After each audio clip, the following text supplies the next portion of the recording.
Hello, everyone, and welcome to the Education Summit. We're thrilled to have you with us here today. My name is Sam, and I'm on the academics team here at Course Hero.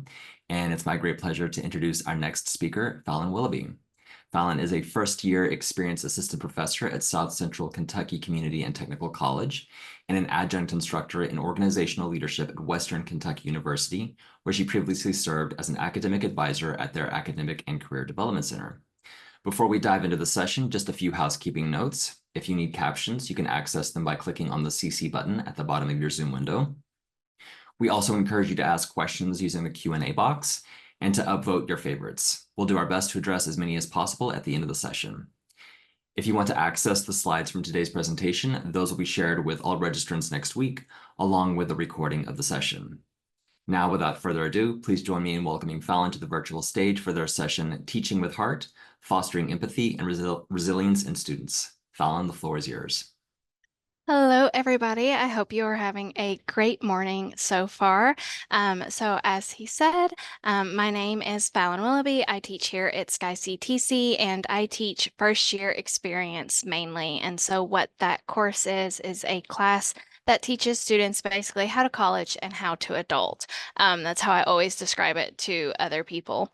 And I think a big part of that is being able to connect with students and helping them learn how to succeed in college. So today I'm going to be talking about how I do that, how I connect with my students, and how I teach with the heart. So our agenda covers mindfulness, which is something I practice in class with all of my students, as well as how to share yourself with your students, the policies that can kind of shape and change that interaction, communication overall with my students, and why I think it's very important, and then we'll have time for questions at the end.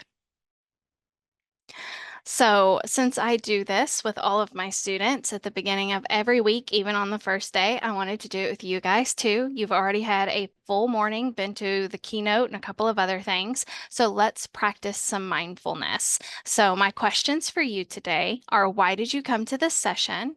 What are two things you are grateful for this morning? And how do you want to foster connection with your students? And I'll give you a couple of minutes to kind of think about that and really kind of be mindful in the moment about why you are here. You are welcome to share in the chat if you want to.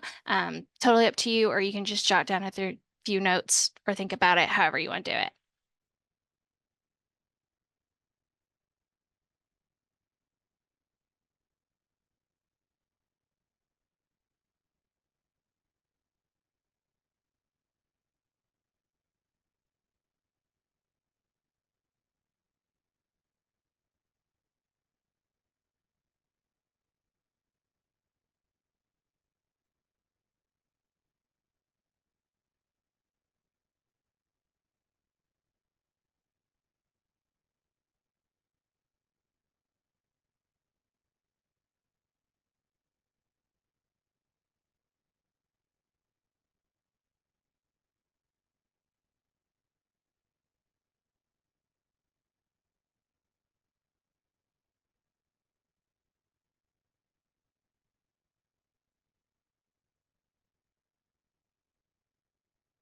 I should have got fun little background music to play.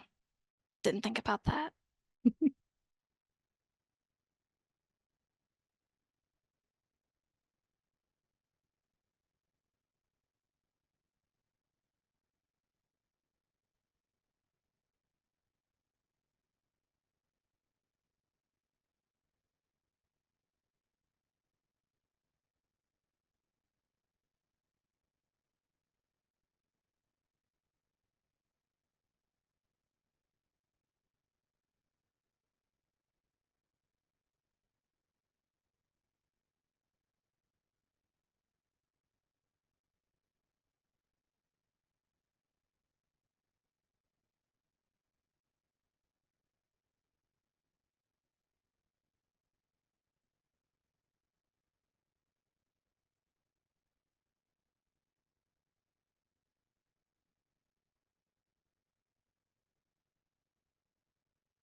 So it's been a couple of minutes and I have seen some beautiful answers in the chat. Thank you to those who came to support me. Also, I love people being thankful for their cat. I get answers like that in class all of the time. Um, Thankful for health, thankful for the day. Um, and I'm glad that so many of you are talking about how you want to learn how to connect more with your students and teach more with heart. So I hope that I can help with that. So let's keep going. So why do I do mindfulness practice? The funny thing is this came about because when I was getting one of my graduate degrees, one of our teachers was doing a study, and so her and her partner would come into our class, and we were their guinea pigs. We signed papers and we did a bunch of stuff with them, and they practiced mindfulness with us. And I found that I really liked it. And the more that I was teaching, the more I saw, how stressed students were, all the different things they have going on, and how stressed they come into the classroom. So basically, what we tend to do is I will put up a PowerPoint at the beginning of class. They come in and sit down. And then if they want to get started on it early, they can. If not, they can wait until class starts. And then I give them 3 to 5 minutes, depending on what the questions are, to sit in silence or with like calm music playing in the background. And they have time to answer those questions. And then I collect them at the very end of the semester to give them a quick look through, and they get some points for that. So generally, it's one question related to the content. So something that makes them think about what we're going over that week. One general question, like, what are you grateful for today? And then sometimes I will throw in a third question, just kind of depending on what's going on. So after that time is given, I share. So I will also share what I'm grateful for. So today I am very grateful for writing and books. I'm fixing to go to my first con as an author, so that's lots of fun.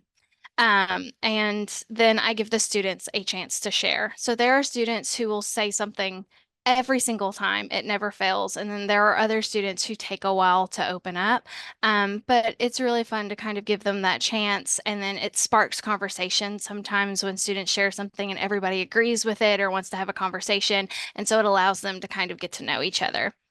And with opening that discussion, especially in terms of coursework, like during money management week, that always gets a discussion going. And I find that really good. And I've had students say that it's one of their favorite things about my class, that they enjoy just getting to kind of come in, sit down, and get centered on class instead of having to jump straight into something else or watching something, etc. And so these are examples. I do put these in my online classes as well. They're put up as a discussion board. Students are welcome to share answers with each other or not. It's up to them. But it's in my online class as well as my face-to-face class. And I just noticed in the chat, do you do this every class session? I don't technically. So it's weekly in my online class. For my like Monday, Wednesday, or Tuesday, Thursday class, we do it on the first day that we meet. I don't tend to do it on the second day. I will have like if it's a 1 day a week class, then yeah, we do it every session. So it just kind of depends. My goal is to do this the first session and to do some kind of mindfulness walkthrough breathing practice or something the second session. That doesn't always work out for me in the second session because we have so much we have to get through, so it just depends. So as you can see here, like mindfulness week 6, we're talking about self-awareness that week. So I asked them to try to describe themselves. Students struggle with this so much. But it gets them thinking about whether or not they think they're self-aware. And then mindfulness week 3, I asked them, when's the last time you had a good conversation with someone, no distractions, because they get a social media challenge for the semester where they have to go off social media for 24 hours, and that's always interesting. Um, and so I just kind of like coming up with different questions that kind of makes them sit and think, um, and really ground themselves. So, in general, I would ask, how do you connect with others? And you're welcome to put it in the chat. So, how would you say you're currently connecting with students in your class, even with fellow faculty or other people that you're talking to?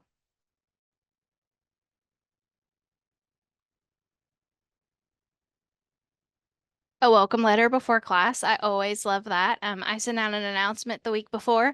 I don't know how many of them read it, but I do always like to send those out and kind of let them know that they can start looking around in Blackboard. Intro videos are always very well liked. Daily announcements, okay. I do weekly. Welcome video. Humor, love it. Discussion, tell about yourself.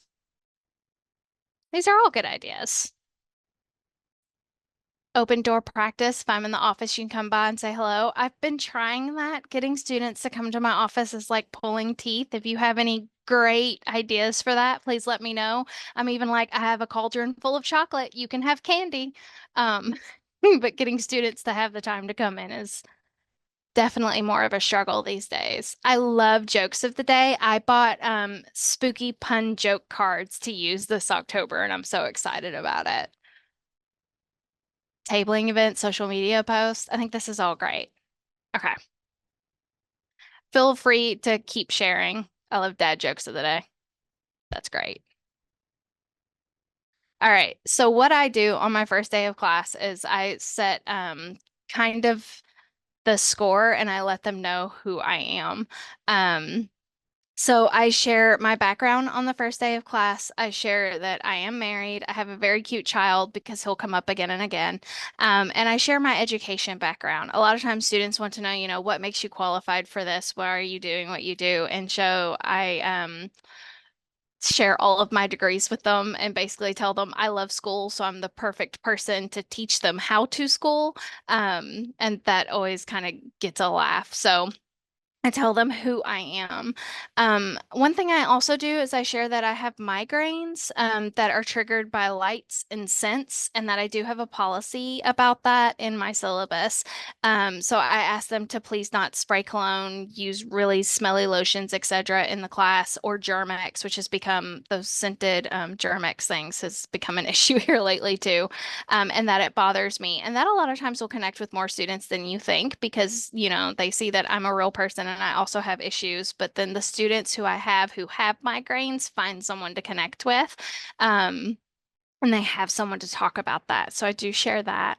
And then at the end of the first class, we do a potluck circle. And so we share our first names and the food that we'd bring. Now, what they don't know is I asked them to get up and get in a circle. And then there will be on either side of me because I join and I ask who wants to go first. And so I don't tell them what we're doing. And then someone will be like, okay, I guess I'll go first. And then I tell them what they're doing. And inevitably, the person over here is who didn't volunteer is like, oh no. So that's always a great lesson too. So we share our first names and the food that we would bring to a potluck. Sometimes I have to tell them, a potluck is when everybody gets together and brings different food. And so I would be, my name is Mrs. Fallon. I would bring cupcakes. The person next to me then has to repeat what I said and then give their first name and food. And then every person after that has to name all the people in front of them. And at the end of it, I do everybody. That is always really enjoyable for the students. And we always have students at the end of class who are like, hey, mashed potatoes, because they inevitably remember that even if they can't remember people's names. So it's a great way to kind of build that connection starting off and show them how to think about memory, etc. So then I also tell them more about who I am as a person. So I share hobbies and things about myself and what I enjoy doing. And this is an actual slide from my PowerPoint that I used the first day. So I tell them I'm very nerdy because it will come out over and over again during class, that I play Dungeons and Dragons and that we have a gaming club. I talk about reading. I talk about what I do. Um, and I need to update that actually, but it kind of gives them a connection to who I am as a person for the students who can relate to that. Now, obviously, not everybody will, but usually the students who maybe more so need someone they can connect with or haven't found someone they can connect with before, will come up and talk to me. And I had a lot of students this past semester talking to me after class about different things completely outside of school, but just that they enjoyed and they wanted to share. And then when they needed to ask for help, I found that they were more willing to do that and to have a conversation with me. That also makes them more willing to talk in class. So kind of showing them who I am as a person makes me more relatable and starts building that connection with them. So I have found that students really want some kind of connection with their professors. I have students who have told me before, like, you were really relatable in class and feedback. They'll say, I always knew that you cared. I enjoyed getting to hear from you or hear about you. And so they mentioned getting that connection with me in their feedback. So they think it's fun to find other people who share their hobbies. And I also get to use that as a way to bring them into the clubs on campus. I've had many students talk to me after class about things that aren't even necessarily related to class, but it helps build that connection and it lets me know more about who they are. And it helps remind them that I am a real person because I think a lot of times, especially when I hear students talk about other teachers, they'll be like, well, they haven't graded that paper yet. And I'll be like, well, when did they turn it in? And they'll be like, well, 5 days ago. And I'm like, okay, so here's all the things that I have to do. Here's the amount of students that I have. There's probably a reason why they haven't graded that yet. And it helps them kind of sit back and think about us not being tied to our computer 24/7, ready to, respond to them at 3 o'clock in the morning. And then it also helps show them that small things matter, especially in the like mindfulness practice. I might tell them a little story about something that happened to me, or relate, getting stuck behind a tractor because that's very common in one of the counties that I teach. And we talk about how that relates to class and have fun with kind of that engagement. I do online weekly videos. So I filmed videos for every single week. They are 1 to 2 minutes long. Um, and we do that. Well, in the online class, they're always there. So they have the option to watch those at any time. In the face-to-face class, they're there. I include all the content that's in my online courses for them as well, but we obviously don't watch those in class, but they do have them to go back to if they need to. So I talk about the content, I share extra information about what's going on in kind of the background, and then I skim over what they have for that week. So just in case I change assignments, I don't have to go back and refilm the video every single time.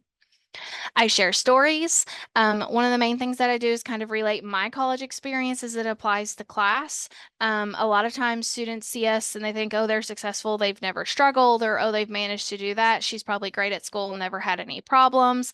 Especially when we talk about procrastination, I will talk about how I would wait until midnight the night a paper was due and I would write it. Which is not, a great example to show them how to do things, but it's very realistic to how they're doing things, probably still. And I talk about the time that got me out of that was when my son was only a few months old. He got very, very sick, spent the whole weekend like vomiting. It was not fun. And I had put off doing an entire assignment for my graduate class, and I did not get it done. I emailed the professor, was very honest with him, and he gave me an extension, and I was able to get that done and turned in and got credit for it. Um, but that was the day that I was really like, I have to stop procrastinating if I want to be successful. And sometimes I still do, and I'm very honest about that. But I show them that, everybody goes through these things and we all can relate to it on some level. I also personalize my LMS.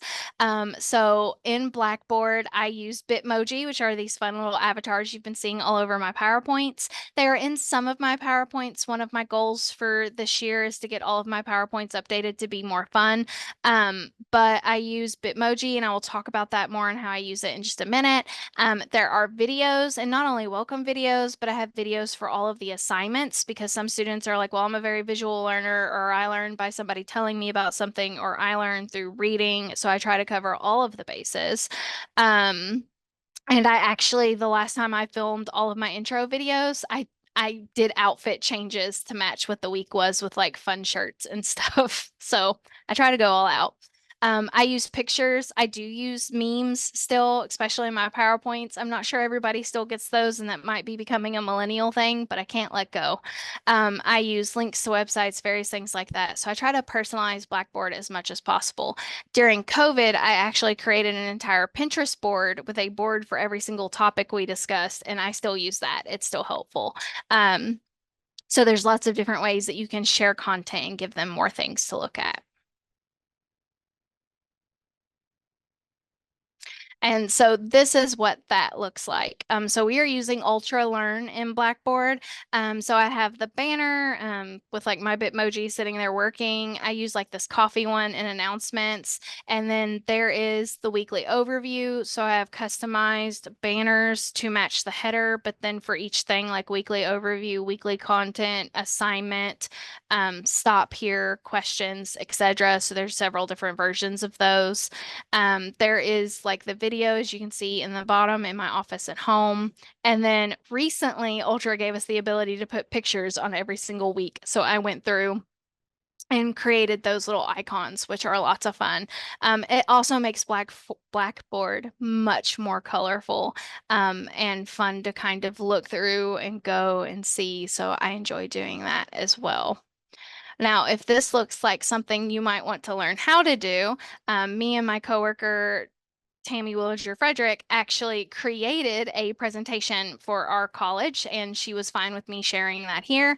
And I've updated it a bit since our first go round. So I used Canva to make these. I think the instructions for Word are still in there. But so I created a PowerPoint and shared it for you guys so that you can actually go in there and see how to do that if that is something that you are interested in doing. So all of that information is in here, and they will share the slides with you guys next week. So I'm not going to go over that today because it's a whole session in and of itself. If you have questions, feel free to reach out to me. But this will be there so that you can see it next week. So on the next topic, we're going to kind of go into communication and policies. So my question for you is, do you allow late work in class? Or you know, by syllabus. So I launched a poll. Feel free to vote. Yes, no, yes, but with exceptions. And then if you have kind of an easy to explain policy, I don't want you to have to write out a giant thing. Feel free to share that in the comments, in the chat. So, what are your exceptions? What do you require? How do you feel about late work in general? I know it's an extra hot topic here lately. Depends on the course. A late penalty. So we used to have major projects worth 100 points in this class, and those were the only things originally I allowed late work for. And so they would get a like 5 point reduction every day it was late, and they had a week to turn it in. I've kind of changed my mind since then. Always allow late work, no penalty, life happens. Reason and communication ahead of time. The first 2 weeks, moving forward, only extenuating circumstances. That's interesting. If it's important enough to assign, it's important enough for students to complete. Late penalty after 1 week, 10% after 24 hours. First semester explanation. Second, you do. Oh, first semester, no explanation. I read that backwards. Okay. 2 tickets. That's interesting. Contact 24 hours ahead of time to get an extension. So it looks like everybody has voted. So we've got 32% say yes, 10% say no, and then 58% say yes with exceptions. So life happens cards. I like that. So it sounds like over half of us are allowing, more than over half of us are allowing late work. You can't turn in a rough draft concurrently with a final copy. Now that makes sense. Some things, once a certain point, it just doesn't make sense to still get credit for something else. I completely understand that. Stress the importance of communication. Yep. All right. So I try to make my policies people friendly. I think a lot of times in academics, we forget that school isn't everything. especially teaching at a community college, I have a different experience than I do teaching at a full university where students, especially the freshmen, lived on campus and they were there all the time. Um, Here I have students who are single parents or they're working two jobs. I used to have people tell me, well, they're just out of high school. It's not like they have a lot of responsibilities. They can do whatever. But I have students working, 2 to 3 jobs sometimes who are straight out of high school and they're still trying to either help at home or they want to have their own apartment. They're trying to save up money. They want to go to a university after this, so they need extra money, or students are even trying to pay tuition here. So students are struggling with so much more than I think we always give them credit for. And things happen, right? So, how can we help them succeed? Now, this comes from a higher ed perspective. I have always been teaching the classes about kind of how to do college. Um, and I understand that, my class is a lot different than a class that's, teaching you to be a doctor and how to save a life. Some things are very different. So I don't dismiss that at all. But I think this can apply in a lot of places. So I have a 24-hour grace policy, and all assignments are due on Sunday each week in my class. So that's every week. Their assignments are due on Sunday. They know that starting forward. They have a list of every assignment in the class that will be due for the whole semester. So they just get to be very aware of that. So the thing that I've started doing, because I had students who would turn it in at like 1 o'clock in the morning, 2 o'clock in the morning on Monday, technically. And I was like, well, where do I put that cutoff, right? And so I decided to give them a 24-hour grace policy that gives them through Monday, no explanation to get it in. Life happens. Sometimes you wait until the last minute, and that was not the best decision. This is generally one of the very first classes they take in college here. So they have to get used to some things. So you have that can go. Now, the only change is that for the final, they cannot do that because I have a turnaround to get grades in. So everything at that point has to be in. I have seen this help a lot of students. And it also kind of helps them with their time management. I've seen students talk to me about like, well, everything's due on the weekend, so I kept waiting for the weekend to do the work, and then I wasn't getting it done. So they started making slots throughout the week to work on small things as they went. Um, and sometimes you had good intentions and you just forget. So they can just go ahead and do that. I don't have to worry about checking my email on Sunday.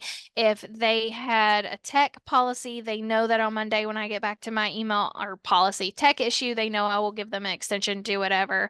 Um, so I think that helps a lot. I also emphasize communication. They need to talk to me. Um, Everything hinges on professor approval. So I have in my syllabus that late work is contingent on whether or not I agree to it, and they have to reach out to me.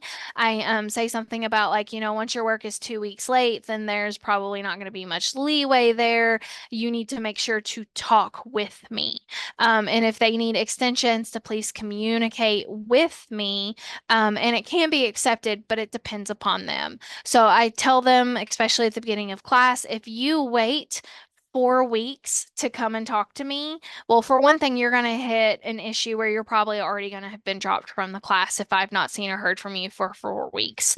But in another, if you have waited that long, it is going to be so extremely hard for you to catch up that it's not going to go well. I once had a student with 3 weeks left in the 16-week course asked to do all of the course for the whole semester. And I was like, you're going to learn nothing because you're going to be doing so much of it as quickly as you possibly can to try to get points that's not going to help you.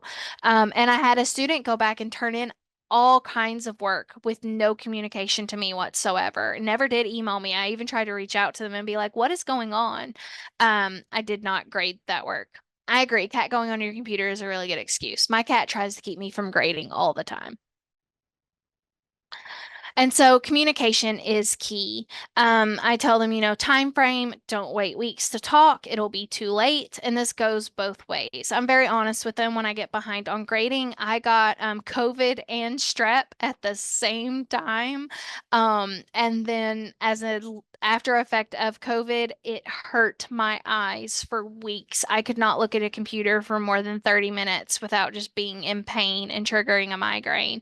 So I let them know, I know I'm behind on grading. This is what has happened. I am trying. And I did not have any students complain that it was taking me longer. They were very understanding.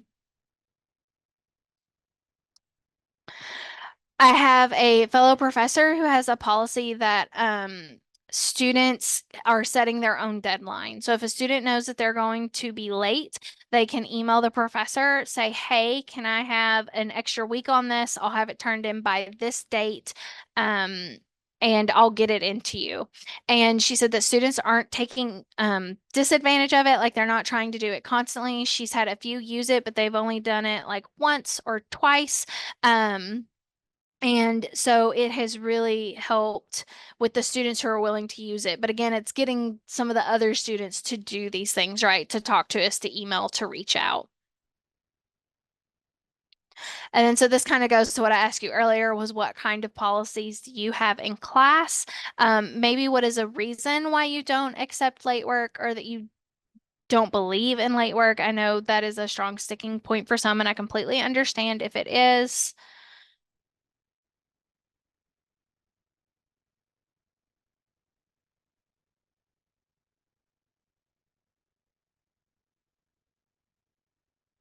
And then that is also the end of me. So any questions?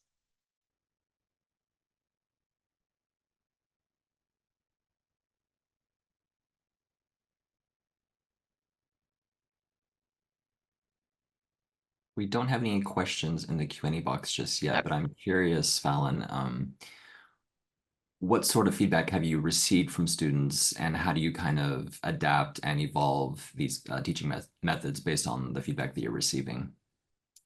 Um, I think sometimes students also kind of think that it's never enough. One of the things that I did not talk about in this PowerPoint is I actually do something called a credit repair. So this is a first year experience course.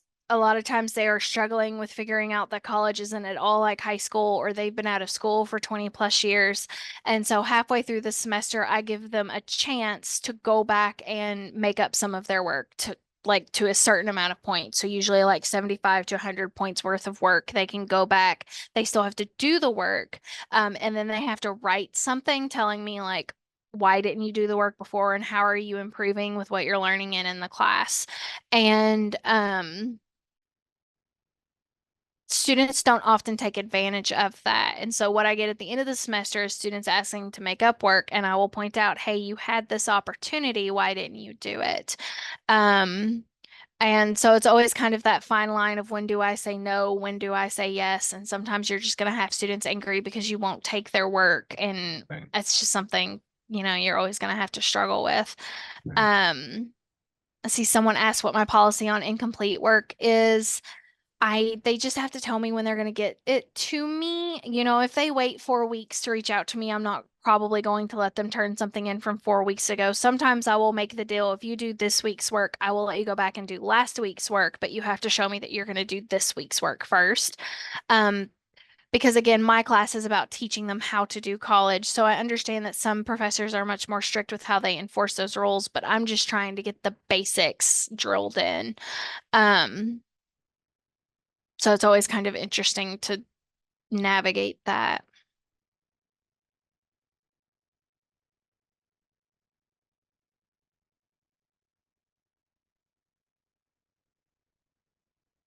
We have another question from Lewis. What do you do when a student repeating the same or similar excuse misses their work? So generally, um, the 24-hour grace policy has kind of helped with that because I have a lot of students who just started turning things in Monday morning, and I just kind of shake my head when I notice the pattern and go on because at least they're getting it in, right? Right.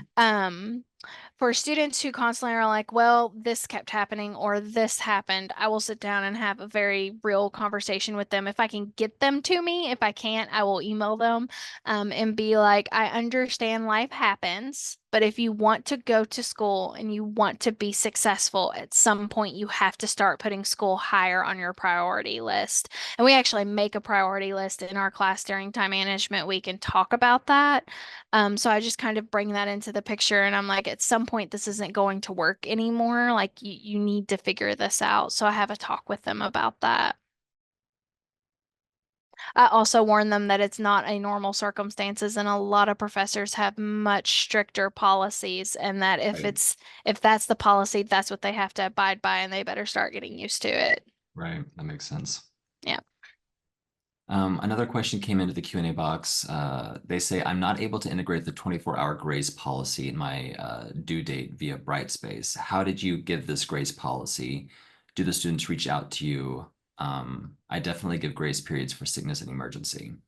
So, Blackboard, I have set up to auto zero. So I have just told them Blackboard is going to put a zero on it, which sometimes reminds them that they forgot to do it in the first place. So it works, to go ahead and turn it in. And then if I don't see it and grade it, I can go back and kind of I try to go back and look and see if students have turned it in within that time period because everything is time stamped. And so I'll grade it if it is, or they'll reach out and be like, hey, I did this in the grace policy. It isn't graded. And I'm like, great, thanks. Because I tell them Blackboard doesn't tell me anymore about late work that gets turned in. And so I'll go grade it then. So it's kind of working around the system. Our online textbook doesn't, well, it's evolved to kind of allow late work, but sometimes I have to manually put in extensions for them too. So it just depends. Yeah. Um, I noticed the question, do students appreciate and understand Yeah. the point of mindfulness, or do they just think it's fluff? I definitely have students who think it's fluff and they just kind of roll their eyes and write something down really quickly. And then sometimes they will get on their phones because during that time I don't like enforce a no phone thing because some students are much quicker and some students take a lot more time with it. For the students who value it, it's worth it. As long as they're not acting out during class, I don't care.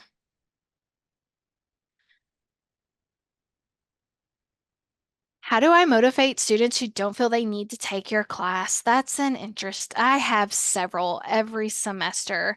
I have students leave statements a lot of times at the end of the class. So students will be like, I thought this was a dumb class requirement, but I learned so much. And so I will tell them or share those statements with them. And I will also tell them, you may come into this thinking that you can learn nothing, but even as the person teaching it, sometimes I pick up new things or new habits just because I'm constantly repeating what you should be doing. So you never know what you can learn, and you should at least be open-minded to that. And if not, it's an easy A, just do the work. So kind of getting them into the perspective, there's no harm in taking it. It's required. You have to be here, make the best of it. And like I said, most of the time, students at the end of class are thankful that they have taken it. Now, every once in a while, I have the outlier who leaves feedback in the evaluations who's like, this class was pointless. And I'm like, I'm Mm. sorry. I did what I could. We have a question from Stephen. What about when a student needs an extension or something during a group project? They want to be lenient for life happen situations, but they also don't want to increase the burden on their group mates. Now, I got rid of my group project. I had Hmm. one recently, and we did have a student who kind of like poofed on everybody else and then came back. And so I allowed them to turn in a separate project, but with points deducted. So they could go ahead and make it. But they lost some points and they had to get it in a pretty quick turnaround. Um, and in group work too, I usually will have some kind of rubric where students say, the student was great, the student was not, like they rate how much everybody put into the project so that everybody doesn't get just a blanket grade. And are you using any metacognitive strategies with the students and how are they receiving it? Not every week our subject changes. And so, I'm always trying new things. And I'll be honest, some things I try and it works great one semester, and the next semester it flops horribly. Um, Students had been much more introverted up before now, and this semester I had more talkers than I probably have in 3 years, and it was amazing because we actually had discussions. So what I tend to use and try changes based on the students I have in my class, and students receiving it or not receiving it tends to fluctuate wildly, even from class to class.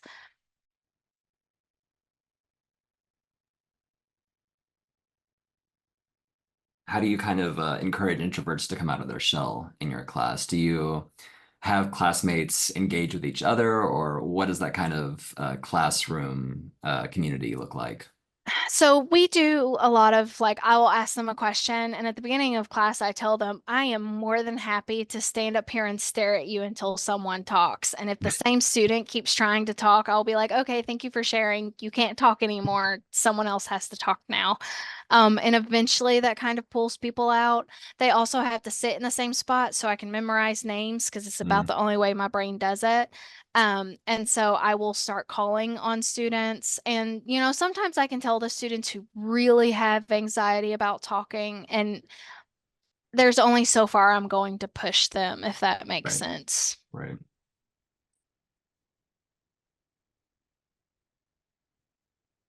I'm just scrolling through the chat here to see if there are any other questions that I may have missed.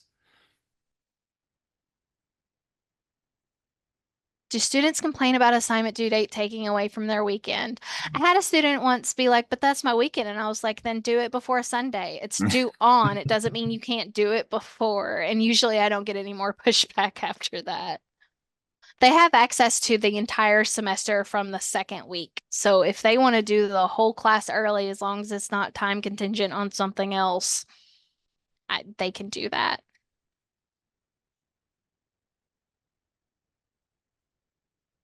Susan says, I swear they think the due date is the day they have to do it. Yeah, I've seen that before. They're like, but it's due on Sunday. And I'm like, Right. yes, can you click on it now? And they're like, yeah. And I'm like, okay. The ultimate procrastinator, yeah.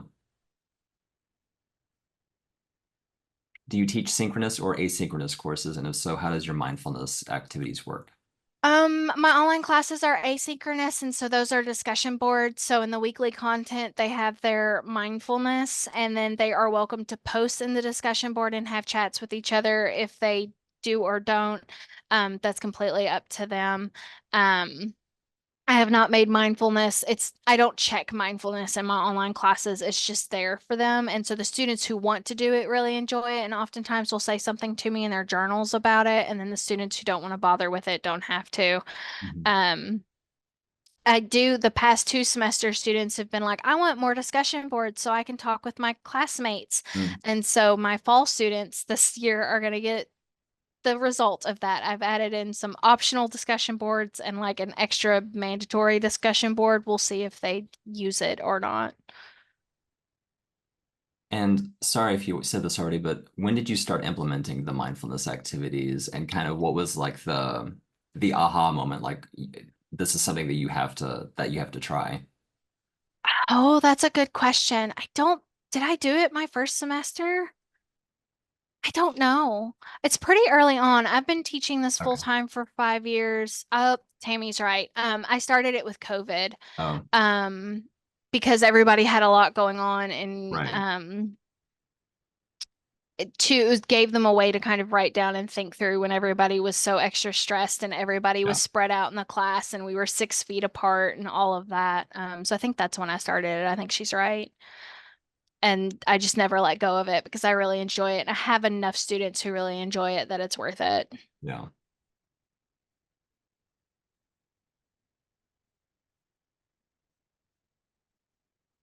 Well, if we don't have any more questions at the moment, I'll wait another minute or so, but I know we're coming up on time. And I want to thank everyone for joining this session and thank you, Fallon, for sharing. Thank you. For those of you who can still stay with us today, I invite you all to join one of our upcoming sessions. And I will drop the link to the agenda page here in the chat. And we will also continue sessions tomorrow as well. So I hope you can join us then. Thank you guys so much. And thank you for participating. It's always fun when I'm not just Yes. staring at a silent room.